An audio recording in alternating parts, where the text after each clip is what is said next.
सरकार आए हैं, मेरे सरकार आए हैं। राम मंदिर को जब मैंने देख लिया 22 जनवरी को, तो मुझे पूरा विश्वास है मोदी आने के बाद बहुत खुश है। और दूसरा है कि धर्म के को लेके बहुत ज़्यादा लगे कुटिया भी दुल्हन सी, मेरे घर राम आए हैं। मोदी जी जानते थे कि गरीब महिलाओं के पास शौचालय नहीं है और खेत में जाती थी, उन्होंने हर घर को शौचालय दिया। क्या कुछ बदलाव आपको लगता है कि कुछ बदलाव हुआ है? हम सुरक्षित हैं, सबसे पहली बात जो समाज में होनी चाहिए, हमें सुरक्षा मिली है। जब से भाजपा की सरकार आई है, महिलाओं में जागरूकता तो बढ़ी ही है, अपने आप को पूरा सेफ महसूस कर रही है। और आज देखिए उसका ही नतीजा है कि हम लोग आपके पास इतनी रात में बैठे हुए हैं।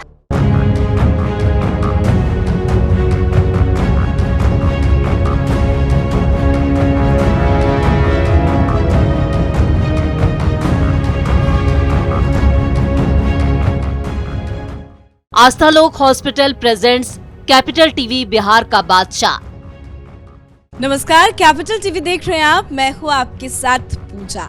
लोकसभा 2024 का चुनाव, इस चुनाव में 68 करोड़ वोटर्स बताए जा रहे हैं और उसमें 33 करोड़ भागीदारी महिलाओं की यानी कि आधी आबादी की है। तो ऐसे में फीमेल वोटर्स जो है वो काफी ज्यादा महत्वपूर्ण भूमिका इस बार के लोकसभा चुनाव में निभाने जा रही है और ये फीमेल वोटर की संख्या हर साल बढ़ता ही जा रहा है। ऐसे में सबसे बड़ा सवाल ये है कि इस बार महिलाएं किसके साथ जाएंगी, क्योंकि विमेन एम्पावरमेंट की तो बात होती है, महिलाओं को लेकर कई स्कीम भी केंद्र सरकार चला रही है जिसका फायदा भी मिल रहा है लोगों को। पर क्या वाकई में जमीनी हकीकत क्या है? क्या वाकई में मोदी मैजिक चलेगा या विमेन जो है वो किसी और को वोट करेगी? क्या कुछ चुनावी मुद्दे महिलाओं से जुड़े और इस बार की महिलाएं किसे करेगी वोट, बताएंगे आपको, क्योंकि चर्चा के लिए मेरे साथ काफी सुंदर सुंदर महिलाएं मौजूद हैं। तो आप सभी का बहुत बहुत स्वागत करती हूँ कैपिटल टीवी में। और सबसे पहला सवाल मेरा आपसे ही है, आप इस बार किसे वोट करने जा रही हैं? जाहिर सी बात है मोदी जी को वोट करेंगे, क्योंकि उनके द्वारा जो स्कीम महिलाओं के लिए चलाया गया, सोचिए इससे पहले भी बहुत सारी सरकार बनी, लेकिन इस स्तर से महिलाओं के लिए किसी ने नहीं सोचा मोदी जी के अलावा। मोदी जी जानते थे कि गरीब महिलाओं के पास शौचालय नहीं है और खेत में जाती थी, उन्होंने हर घर को शौचालय दिया। महिलाएं चूल्हे पर जलावन से उपले और लकड़ी से खाना बनाती थी। मोदी जी ने यहाँ तक ख्याल रखा कि हर घर में उज्ज्वला योजना के तहत गैस सिलेंडर। जिस आप स्कीम की बात करी है, जरा मैं अपने दर्शकों को एक बार बता देती हूँ। देखिए, मोदी सरकार की तरफ से महिलाओं के लिए कई स्कीम सामने आए, कुछ छोटा मोटा आंकड़ा मैं भी लेके आई हूँ। तो सबसे पहले महिला कुईर योजना, जिसका फायदा आज हर घर की महिलाओं को मिल रहा है। और आप सभी जानते हैं जो प्रधानमंत्री मातृ वंदना योजना, जिसका भी फायदा मिल रहा है।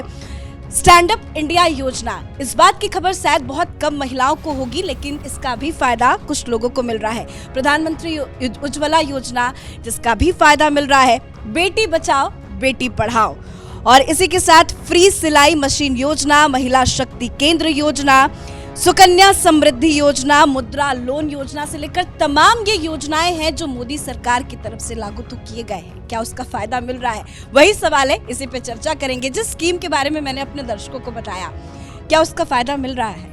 जी, आज बिहार में बहुत उन्नति हुआ है, सिर्फ मोदी जी के चलते, और पहले तो ऐसा कुछ भी नहीं था। सुकन्या समृद्धि योजना, आपकी बेटी है? जी हाँ, बेटी है। खाते में पैसे आते हैं? जी हाँ, आते हैं पैसे, बेटी का पैसे आते हैं। ये दिखावा तो नहीं कि खबरें चल रही हैं कि ये योजना है वो योजना है।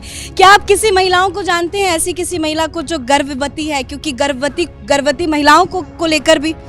जी हाँ, हाँ, वो प्रेग्नेंट लेडी लोग के लिए है मातृत्व वंदन योजना, जिसमें कि उन लोग को बहुत आंगनबाड़ी की तरफ से भी बहुत सारा उन लोग को गोद भराई और वगैरह का रस्म दिया जाता है, और उनका जो ट्रीटमेंट होता है वो भी कुछ हद तक फ्री होता है। योजनाएं तो कई है, लेकिन सवाल ये है कि पहले और अब में क्या लगता है कि मोदी की सरकार में महिलाएं कितनी बदली हैं?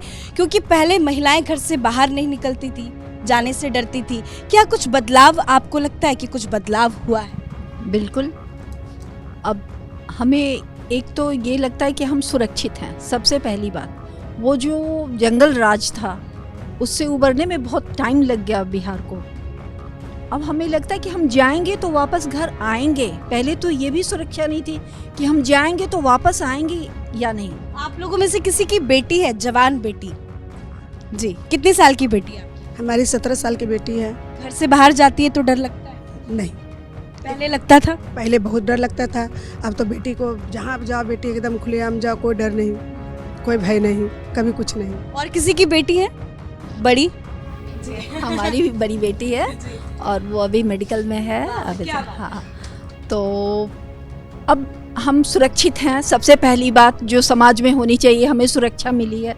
उसके अलावा जो इसमें मुस्लिम तबके में भी जो था वो 3 तलाक वाला, वो भी एक शोषण का बड़ा कारण था। कहीं भी किसी से तब फ़ोन पे भी हम 3 तलाक बोल दिए और तलाक हो गया। वहाँ भी महिलाओं को सुरक्षा मिली है। सुकन्या योजना, जनधन योजना, सब इसके द्वारा। बेटी बचाओ बेटी पढ़ाओ योजना, उसे हम महिलाओं को बहुत सशक्त किया गया है। अब हम सुरक्षित हैं, सशक्त हैं। सुरक्षित है, मतलब भारत बदल रहा है। बदलते भारत की ये तस्वीर है, तालियां होनी चाहिए। क्या लग रहा है, कितना बदलाव हुआ? बहुत बदलाव हुआ है। जो बेटियां हर गांव से, मतलब छोटे छोटे गांव से नहीं निकलना चाहती थी, अभी उनमें बहुत सारी हिम्मत है। एक दूसरे को देख के, जैसे अब मैं निकली तो मेरे पीछे और है कि नहीं वो जा रही हैं तो आप जा सकती हैं। और बेटियों को ऐसा नहीं लगता था पहले, बहुत कंजेस्टेड महसूस करती थी कि जाऊँ यहाँ ना जाऊँ। लेकिन अब बहुत सारे, मोदी आने के बाद बहुत खुश है। और दूसरा है कि धर्म को लेके बहुत ज़्यादा है।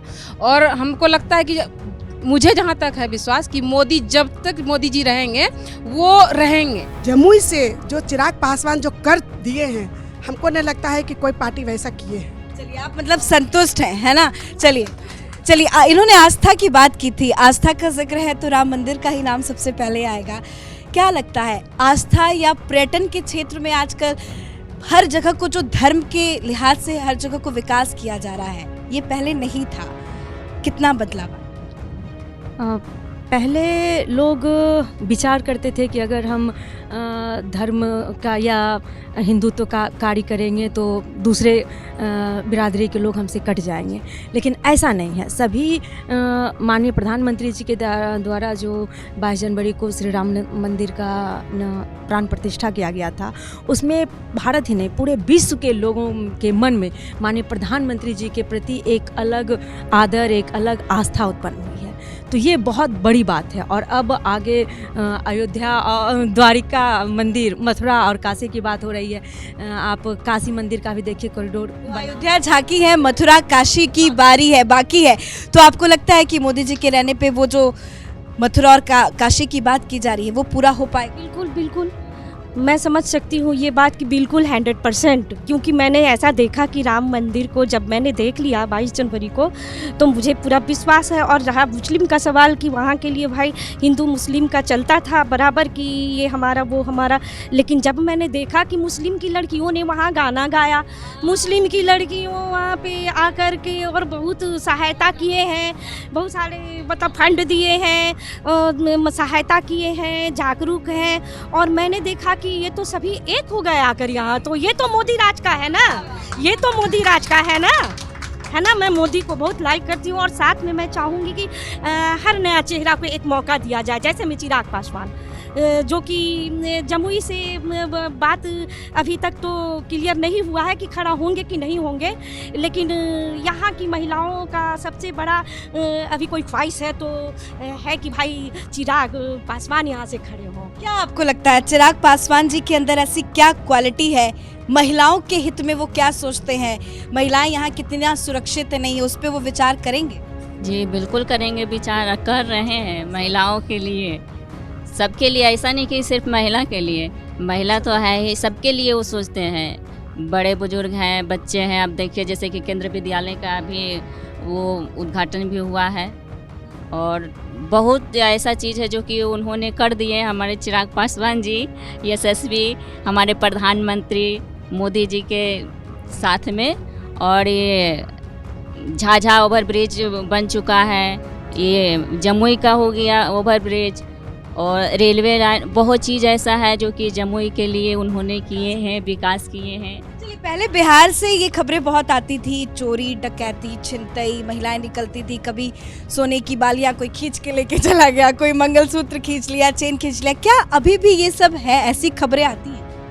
पहले के मुताबिक तो अब उतना नहीं है, बहुत कम है, लेकिन ऐसा नहीं है कि बिल्कुल ख़त्म हो गया, ऐसा नहीं है, लेकिन पहले के मुताबिक कम है। और अगर उनका राज रहा तो शायद वो पूरा का पूरा खत्म हो पाए। महिलाओं के साथ छेड़छाड़, ऐसी कोई घटना? ऐसी घटना तो नहीं होती है, क्योंकि मैं रोज़ घर पहुंचती हूँ 9 बजे रात में, और जिस रास्ते से आती हूँ वो बिल्कुल सुनसान रास्ता रहता है। पहले मैं बहुत डरती थी, उस एरिया का नाम से डरती थी, लेकिन अब आते जाते ऐसा हो गया है, लाइट नहीं भी है फिर भी मैं आराम से घर आ जाती हूँ। डर रहता है बस केवल 8 बजे के बाद नो एंट्री हो जाता है, ट्रक का डर रहता है और ऐसे कोई छेड़खानी का कोई डर नहीं है। मतलब सेफ है, रात में भी निकल सकते हैं, कोई ऐसा डर नहीं है, बेटियों को भेज सकते हैं बाहर। हाँ, ये तो बिल्कुल सही बात है। और पहले तो हमें भी डर लगता था, मेरे हस्बैंड अगर कहीं घर से जाना हो तो साथ में चलते थे। अब ये है कि हम लोग आराम से निकल जाते हैं। मतलब अब महिलाएं सशक्त है, किसी की जरूरत नहीं है कि अरे हमें जरा वहां तक छोड़ दो, लेकर चलो। बिल्कुल बिल्कुल, जब से भाजपा की सरकार आई है महिलाओं में जागरूकता तो बढ़ी ही है, अपने आप को पूरा सेफ महसूस कर रही है। और आज देखिए उसका ही नतीजा है कि हम लोग आपके पास इतनी रात में बैठे हुए हैं, वरना शाम होते ही दरवाजा लोग बंद। मैं तो चाहूंगी, देखिए जरा आप मेरे फोन में देखिए, अभी रात का 8 बजने वाला है। ये रात ही है बिहार के लिए, क्योंकि 6 बजे के बाद लोग तो अंधेरा भी हो जाता है, और ऐसा मौसम भी है कि बहुत जल्दी अंधेरा हो जाता है, बहुत ज़्यादा गर्मी तो है नहीं। और ऐसे में मेरे पास महिलाएं हैं और हम किसी जगह पे यहाँ पे 15 साल पहले पुरुष भी 6 बजे के बाद जहाँ रहते थे वहीं रुक जाते थे, क्योंकि 6 बजे के बाद छिनताई का घटना शुरू हुआ। पहले बाजार भी बहुत जल्दी बंद हो जाती थी आजकल, लेकिन लेट नाइट तक बाजार भी रहता है। हाँ, तो इसलिए किसी को दिक्कत नहीं है। स्टेशन से, मल्लेपुर स्टेशन से जमुई मार्केट आना है तो बहुत कठिनाइयाँ होती थी, रास्ते में मतलब कोई ना कोई घटना होती ही रहती थी। अभी है क्या सेफ्टी, हम लोग रात में भी अगर वहाँ से आ जाए 2 बजे 3 बजे रात में भी अगर आते हैं तो कोई दिक्कत नहीं है, इजली वे में हम लोग आ जाते हैं घर। मतलब सेफ है आप लोग, है ना?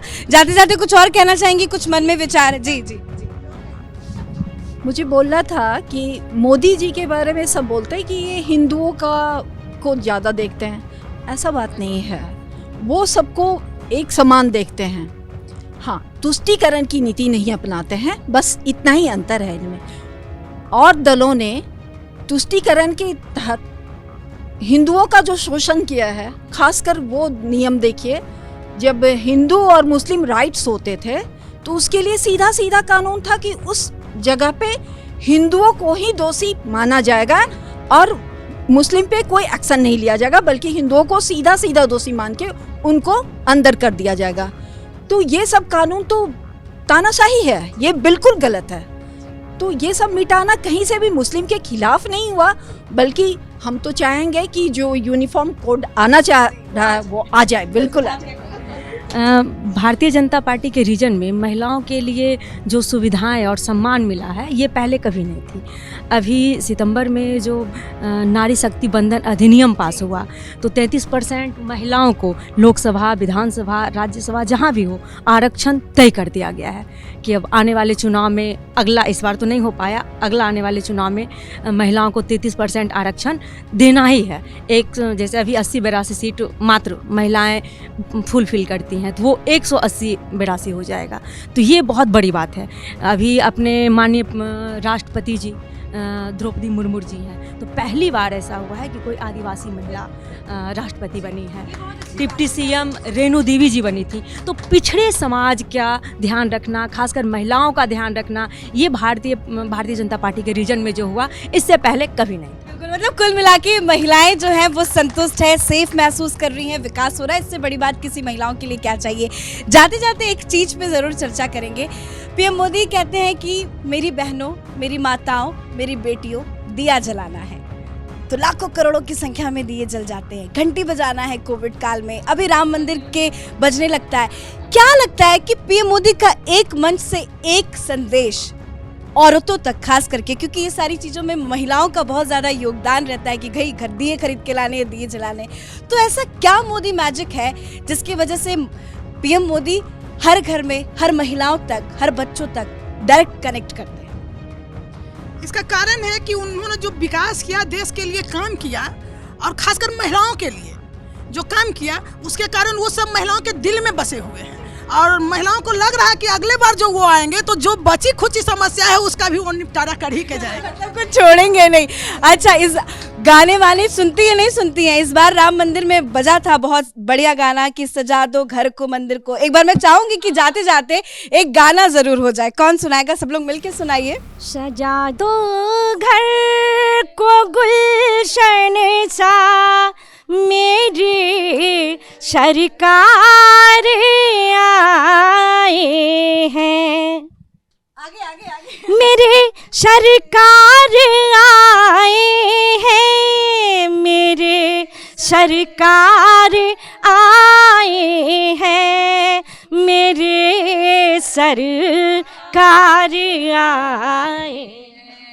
लगी कुटिया भी दुल्हन सी, लगे कुटिया भी दुल्हन सी, मेरे घर राम आए हैं। लगे कुटिया भी दुल्हन सी, मेरे घर राम आए हैं। चलिए, बहुत बहुत धन्यवाद। बहुत बहुत जय श्री राम। माननीय प्रधानमंत्री मोदी जी, जय नरेंद्र मोदी जी। चलिए, बहुत बहुत धन्यवाद आप सभी का बातचीत करने के लिए। चाह रहे थे और माननीय प्रधानमंत्री नरेंद्र मोदी जी का हनुमान चिराग पासवान जी को भी मैं लेके आए और हम नरेंद्र मोदी जिंदाबाद, चिराग पासवान जिंदाबाद, एनडीए जिंदाबाद। चलिए, देखिए ये महिलाएं थी आधी आबादी। मैंने आपको बताया 33 करोड़ इस बार विमेन वोटर्स है, जिसका इम्पैक्ट इस बार के लोकसभा चुनाव में काफी ज्यादा पड़ेगा और पीएम मोदी का मैजिक जो है वो हर राज्य में देखने को मिल रहा है। आज के हमारे शो में फिलहाल इतना ही। कैमरा पर्सन रवि के साथ मैं पूजा, कैपिटल टीवी।